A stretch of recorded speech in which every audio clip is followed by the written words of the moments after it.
Hello friends, this is Saurabh Prajapati and welcome to my YouTube channel. So from today we are going to start class 11th physics and I named the series Alpha. तो बच्चों मैंने इसका नाम दिया हुआ है alpha series. Class 11th की physics में ये जितना भी आएगा आगे फर्दर जो भी वीडियोस आएंगी वो उस अल्फ़ा सीरीज़ नेम से आएगा। तो मैंने इसका नाम अल्फ़ा सीरीज़ इसलिए दिया है क्योंकि फिज़िक्स जो है ऐसा सब्जेक्ट है जो सुपीरियर माना जाता है बाकी सारे सब्जेक्ट के कंपैरिजन में। ठीक, जस्ट इसीलिए एक फेमस प्रोवर्ब है कि if physics is a king then mathematics is a queen. ठीक है, तो फिजिक्स के बाद फिर मैथमेटिक्स का नंबर आता है इन क्लास 11th 12th की अगर आप बात करते हो तो चैप्टर 1 हमारा है फिजिकल वर्ल्ड। ठीक है, फिजिकल वर्ल्ड ये ऐसा चैप्टर है जिसका आपके एग्ज़ाम से कोई लेना देना नहीं है। समझ रहे हैं, एग्ज़ाम में फिजिकल वर्ल्ड से कोई ऐसे क्वेश्चंस नहीं आते हैं, ना इसमें न्यूमेरिकल्स आपको मिलेंगे। It is just basic, it is just starting of your physics of class 11th and 12th। ठीक है ना, आप 11th 12th में जो फिजिक्स पढ़ने जा रहे हैं वो फिजिक्स क्या है और वो कैसे बाकी सब्जेक्ट से एसोसिएट है ये हम पढ़ेंगे। बहुत बेसिक बेसिक कंसेप्ट देखेंगे, जैसे साइंस क्या है, फिजिक्स क्या है ना, फिजिकल लॉज क्या होते हैं, ये सारी चीज़ें इस चैप्टर में हम पढ़ते हैं। तो मैंने इसको क्या किया हुआ है कि बहुत शॉर्ट में, है ना, अभी अबाउट 6 पेजेस में मैंने इसका नोट्स तैयार किया हुआ है जो कि इम्पॉर्टेंट पॉइंट्स हैं एनसीईआरटी से। जो पॉइंट्स हैं उसमें वो सारे पॉइंट्स मैंने इसमें कवर किए हैं। तो 1 पेज आपका ये हो गया और 5 to 6 पेजेस में इसको मैंने कवर किया। देखिए, सबसे पहला पॉइंट जो है आपको मिलेगा इसमें साइंस। तो साइंस का क्या डेफिनेशन है, साइंस क्या है? तो science is a systematic and organised attempt to acquire knowledge about the surroundings through observations, experiments and verification. तो साइंस एक सिस्टमेटिक और ऑर्गेनाइज्ड अटेम्प्ट है जिससे क्या होता है, हम नॉलेज को एक्वायर करते हैं, यानी नॉलेज गेन करते हैं अबाउट द सराउंडिंग।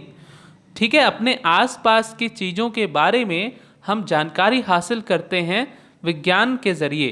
ठीक, तो वो कैसे? सिस्टमेटिक और ऑर्गेनाइज्ड वे में। अब किससे करते हैं? Through observation, experiment and verification. अगर इन तीनों फैक्ट का हम यूज़ कर रहे हैं, ऑब्जर्वेशन कर रहे हैं, फिर एक्सपेरिमेंट कर रहे हैं, फिर उसको वेरीफाइड करते हैं, तो यही जो सिस्टमेटिक स्टडी है that is called science. Scientific method की अगर हम बात करें तो साइंटिफिक मेथड में क्या आता है, देखिए इसमें क्या होता है, अभी जैसे मैं बताया ऊपर, experiment, observation, experiment and verification. ठीक है, तो साइंटिफिक मेथड में आपको सबसे पहला पॉइंट मिलेगा सिस्टमेटिक ऑब्जर्वेशन। तो सिस्टमेटिक ऑब्जर्वेशन में ये आ गया। ठीक है, और सेकंड पॉइंट है रीजनिंग। रीजनिंग का मतलब ये होता है कि आपको उससे क्या करना है, उसका ड्रॉबैक फाइंड आउट करना है, उसके जो बेनिफिट्स हैं वो फाइंड आउट करने हैं जो आप स्टडी कर रहे हो। Third point mathematical modelling. अब जो आपने कोई कंसेप्ट दिया, ठीक है, तो उसकी मैथमेटिकल मॉडलिंग होनी ज़रूरी है, यानी कि वो कितना कैलकुलेटिव है। समझ रहे हैं, जैसे न्यूटन्स ने लॉज ऑफ मोशन दिया, तो लॉज ऑफ मोशन में क्या, ऐसा नहीं है कि केवल फर्स्ट लॉज ऑफ मोशन दे दिया होता तो वो वहाँ पे सक्सेसफुल हो गए होते, क्योंकि Newton's first law of motion हमको मालूम है गैलीलियो गैलीली का था, तो जब केवल वो फर्स्ट लॉ ऑफ मोशन था तो उतना फेमस नहीं था। ठीक है, लेकिन जब न्यूटन जो कि गैलीलियो गैलीली के स्टूडेंट थे, उन्होंने उसमें सेकंड लॉ ऑफ मोशन, जो कि आपको पता है वो मैथमेटिकल मॉडलिंग है ना, F प्रोपोर्शनल टू mv, तो मोमेंटम के प्रोपोर्शनल होता है। ये मैथमेटिकल मॉडलिंग दिया किसने? न्यूटन ने दिया। इसके बाद वो दुनिया के सामने आया। अगला पॉइंट है थ्योरेटिकल प्रेडिक्शन। तो अब जब मैथमेटिकल मॉडलिंग हो गई तो थ्योरेटिकल प्रेडिक्शन होता है। थ्योरेटिकल प्रेडिक्शन का मतलब ये हो गया, प्रेडिक्शन का मतलब होता है अनुमान लगाना। ठीक है, तो जब हम कैलकुलेट करके अनुमान लगाते हैं, जैसे कहते हैं ना कि पृथ्वी की आयु इतने वर्ष है, कई करोड़ वर्ष, है ना, और ये सारे प्रेडिक्शंस हैं कि इन फ्यूचर इतने साल बाद ये घटना हो जाएगी। तो ये सब हम किसके बेसिस पे करते हैं? मैथमेटिकल मॉडलिंग के बेसिस पे थ्योरेटिकल प्रेडिक्शन करते हैं। ये पूरा प्रोसेस होता है साइंटिफिक मेथड का। तो आपने साइंस देखा, साइंटिफिक मेथड देखा, अब अगला पॉइंट है फिजिक्स। तो फिजिक्स क्या है? Physics is a fundamental science concerned with understanding the natural phenomena that occurs in our universe. तो फिजिक्स फंडामेंटल साइंस है, बहुत बेसिक साइंस है, जो कि रिलेटेड होती है नेचुरल फिनोमिना, ठीक है, को अंडरस्टैंड करने के लिए।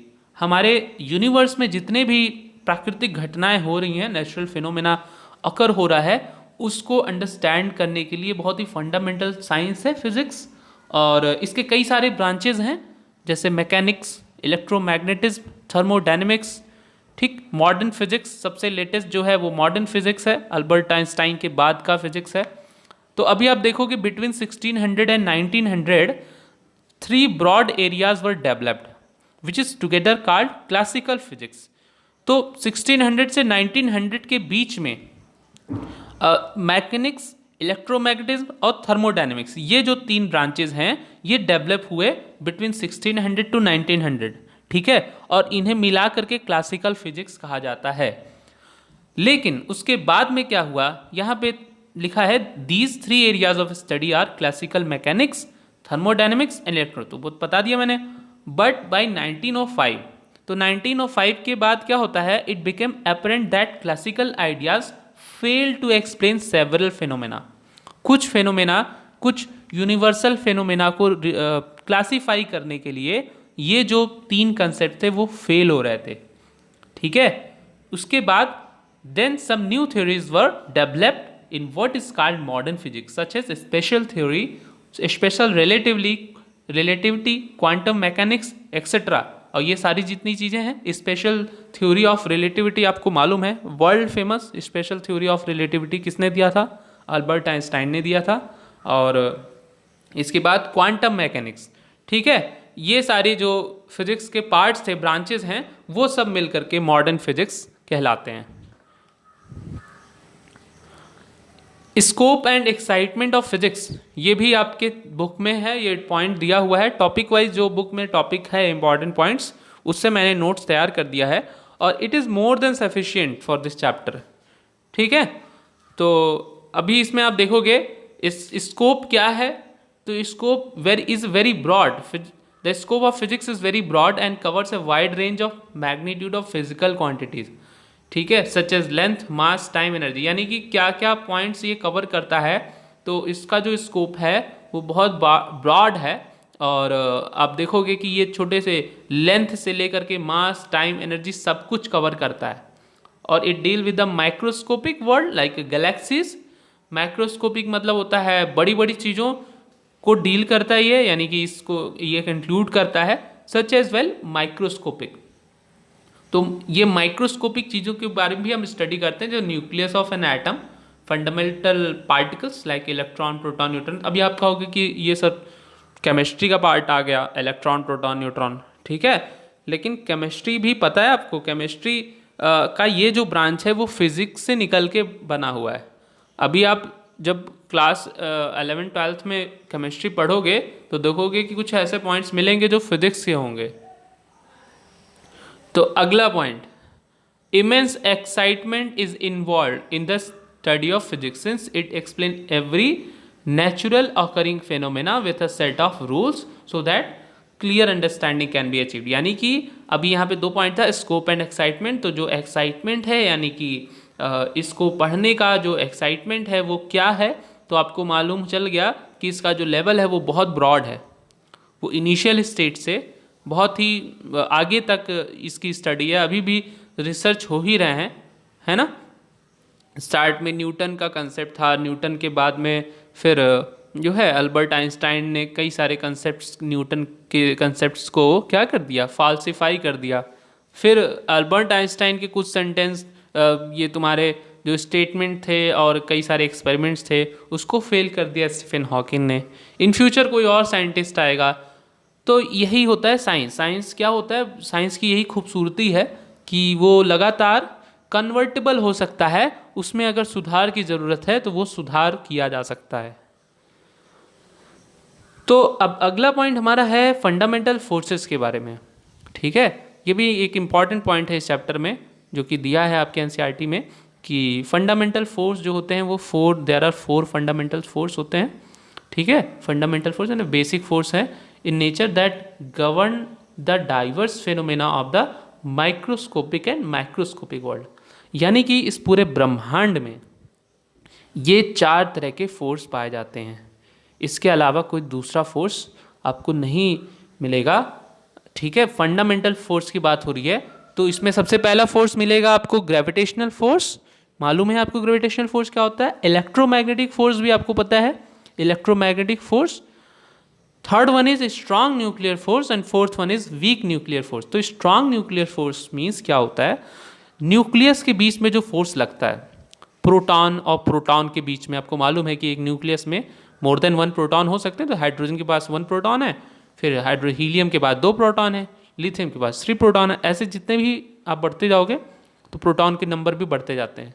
तो प्रोटॉन्स जिस फोर्स से एक दूसरे से कनेक्टेड होते हैं, ठीक है, कंबाइंड होते हैं, और प्रोटॉन न्यूट्रॉन से जिस फोर्स से बाइंड होते हैं, तो प्रोटॉन प्रोटॉन के बीच में लगने वाला फोर्स, प्रोटॉन न्यूट्रॉन के बीच में लगने वाला force, that is called strong nuclear force. Week nuclear force की अगर बात करें तो जो इलेक्ट्रॉन का फोर्स होता है प्रोटॉन से या इलेक्ट्रॉन से, दूसरे इलेक्ट्रॉन से, और ऐसे इलेक्ट्रॉन जो आउटर सेल में राउंड कर रहे हैं, ठीक है, वो वीक न्यूक्लियर फोर्स में आते हैं। तो इलेक्ट्रॉन के अलावा मेसॉन, पॉजिट्रॉन, ये सारे जो पार्टिकल्स हैं जो कि न्यूक्लियस में नहीं होते, न्यूक्लियस के बाहर होते हैं, ये वीक न्यूक्लियर फोर्स में आते हैं। समझ रहे हैं? इसीलिए आपने देखा होगा कि इसको जब हम किसी मेटल को रब करते हैं या किसी पार्टिकल को रब करते हैं तो उस पर चार्ज आ जाता है। तो वो चार्ज एक्चुअली होता क्या है? वो चार्ज वही जो इलेक्ट्रॉन्स उसके आउटर सेल के हैं उसको हम निकाल देते हैं तो वो चार्ज हो जाता है। अगला इसमें टॉपिक है यूनिफिकेशन। तो ये देखिए, यूनिफिकेशन और डाइवर्जन 2 चीज़ें होती हैं इसमें। मैंने खाली यूनिफिकेशन दिया हुआ है कि यूनिफिकेशन क्या है। Unification of force is a basic quest in physics. देखिए यूनिफिकेशन मतलब ये होता है ना कि आगे चल करके ब्रांचेस को हम यूनिफाइड कर देते हैं। जैसे जो अलग अलग ब्रांचेस हैं, जैसे इसमें एक एग्जाम्पल के लिए मैंने लिखा हुआ कि electromagnetic and weak nuclear force have now been unified and are seen as aspect of single electroweak force. तो इलेक्ट्रोमैग्नेटिक फोर्स और वीक न्यूक्लियर फोर्स, इन दोनों को कंबाइन कर दिया गया, यूनिफाइड कर दिया गया, तो इसका जो नाम हो गया वो इलेक्ट्रोवीक फोर्स हो गया। नहीं, एक नई ब्रांच मिल गई आपको। इलेक्ट्रोमैग्नेटिक फोर्स और वीक न्यूक्लियर फोर्स एक तो है ही, इसको अगर हम कंबाइन कर दें, यूनिफाइड कर दें, तो आपको एक नई ब्रांच मिलेगी, that is called electroweak force. तो ये होता है यूनिफिकेशन। फिजिक्स में यूनिफिकेशन करते रहते हैं। अब लास्ट में जो मैंने एक टेबल दिया हुआ है, यहाँ पे कंपेयर कर सकते हैं ये चारों फोर्सेस को। ये आपकी फंडामेंटल फोर्सेस ऑफ नेचर, इसमें चारों फोर्स के बारे में दिया हुआ है। Gravitational force, week nuclear force, electromagnetic force, strong nuclear force. ये इसकी रिलेटिव स्ट्रेंथ है, ठीक है। ये फोर्स है, रिलेटिव स्ट्रेंथ है, यानी कि कितने पावर तक इसकी स्ट्रेंथ जा सकती है, और ये ऑपरेट्स है, यानी कि कहाँ से कहाँ तक इसका दायरा होता है। जैसे gravitational force, all object in the universe, सब पे ग्रेविटेशनल फोर्स लगना ही लगना है, और इसकी रेंज इनफाइनाइट होती है। इनफाइनाइट का मतलब अभी पता ही नहीं कि कितना ग्रेविटेशनल फोर्स लग रहा है, कहाँ पे लग रहा है ना। मान लीजिए सन है, तो सन की ग्रेविटी इनफाइनाइट तक है, उसका जो वैल्यू है वो धीरे धीरे धीरे धीरे कम होता जाता है। मतलब आपको मालूम है एफ का फार्मूला, ग्रेविटेशनल फोर्स का फार्मूला क्या होता है, फिजिकल टू G m1m2/r²। तो वहाँ से आप देखोगे कि वो कभी ज़ीरो नहीं हो सकता। आर की वैल्यू जितना पुट करोगे उतनी वैल्यू स्मॉल होती जाएगी, लेकिन वो जीरो नहीं होगा, इसलिए यहाँ पे इनफाइनाइट है रेंज। वीक न्यूक्लियर फोर्स की बात करें तो इसका रेंज होता है 10⁻13, और वेरी शॉर्ट सब न्यूक्लियर साइज, यानी कि इतने साइज पर ये फोर्स लगता है। अभी बताया सब न्यूक्लियर साइज, सब न्यूक्लियर मतलब ये हो गया कि न्यूक्लियस में जो प्रोटॉन होते हैं, न्यूट्रॉन प्रोटॉन होते हैं, इनके बीच में जो फोर्स लगता है, और ये डिस्टेंस इनके बीच में 10⁻16 मीटर होता है। समझ रहे हैं? यानी एक फर्मी से भी छोटा, 10⁻15 को 1 फर्मी कहते हैं, और ये 10⁻16 मीटर है, तो ये बहुत स्मॉल है, और ये एलिमेंट्री पार्टिकल के ऊपर ही लगता है। और तो वीक हो गया। इसके बाद है electromagnetic force. Electromagnetic force charge particle के ऊपर लगता है, चार्ज पार्टिकल के ऊपर इलेक्ट्रोमैग्नेटिक फोर्स लगता है। और अगला है स्ट्रॉन्ग न्यूक्लियर फोर्स। तो स्ट्रॉन्ग न्यूक्लियर फोर्स किस पे लगता है, न्यूक्लियॉन्स हैवियर, सॉरी ये वीक न्यूक्लियर फोर्स था, तो इलेक्ट्रॉन वगैरह पे लगता है वो, इलेक्ट्रॉन न्यूट्रिनो पर मैंने उसको बता दिया वहाँ पे, सॉरी। तो देखिए इसमें स्ट्रॉन्ग न्यूक्लियर फोर्स है, स्ट्रॉन्ग न्यूक्लियर फोर्स में न्यूक्लियस पे लगने वाला फोर्स को हम कहते हैं स्ट्रॉन्ग न्यूक्लियर फोर्स, ठीक है। और इसका जो रेंज होता है वो 10⁻⁻15 मीटर होता है। और इसके बाद में कुछ आपको बुक में, आपके एनसीईआरटी बुक में कुछ टेबल और मिलेंगे जिसमें साइंटिस्ट के नेम दिए हुए हैं और कुछ इन्वेंशंस दिए हुए हैं।